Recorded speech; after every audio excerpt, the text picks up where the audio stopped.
இன்னைக்கு விநாயகர் சதுர்த்தி முடிஞ்சு 5வது நாள். நிறைய ஊர்கள்ல பாத்தீங்கன்னா விநாயகருடைய சிலையெல்லாம் இன்னைக்குதான் எடுத்துட்டு போயிட்டு கரைக்கிறது. அந்த மாதிரி ஒவ்வொருத்தரோட பழக்கம் ஒரு மாதிரி. இன்னைக்கு பெரும்பாலான கிராமங்கள்ல சிலை எடுக்கிற நிகழ்ச்சியில நிறைய சகோதரர்கள் பேண்ட் செட்லாம் வச்சு ஜாலியா அமக்கலமா இருப்பீங்க. ரொம்ப உங்களுடைய பாதுகாப்பும் எங்களுக்கு ரொம்ப முக்கியம். உங்களுடைய பாதுகாப்புக்காக நிறைய காவல்துறை சகோதரர்கள் எல்லாம் போட்டு நல்ல முறையில இந்த ஊர்வலம் சகோதரர்கள் நீங்க எல்லாருமே ரொம்ப பாதுகாப்பான முறையில ஊர்வலத்துல கலந்துக்கோங்க. எந்த விதமான சண்டை சச்சரவுகளும் இல்லாம ரொம்ப சந்தோஷமா விநாயகரை நீங்க எடுக்கணும். எங்க தெருவெல்லாம் கூட பாத்தீங்கன்னா சின்ன சின்ன பசங்க எல்லாம் சேர்ந்து விநாயகர் வச்சிருக்காங்க. அதுக்கு லேடிஸ் எல்லாம் சேர்ந்து நல்லா சப்போர்ட் பண்ணியிருந்தாங்க.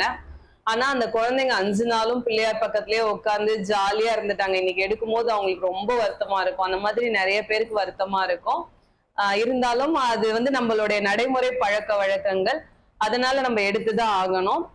எல்லாரோட சேஃப்டி ரொம்ப முக்கியம். ரொம்ப ஹைட்டா இருக்கிற சிலையெல்லாம் மேல மின்கம்பங்கள் கரண்ட் ஒயர் எல்லாம் போகுதான்னு பார்த்து ஜாக்கிரதையா எடுத்துட்டு போங்க. ஏன்னா இந்த மாதிரியான ஊர்வலங்கள்ல நம்ம ரொம்ப ஜாக்கிரதையா இருக்கணும். சேஃப்டி தான் நமக்கு எல்லாருக்குமே ரொம்ப முக்கியம்.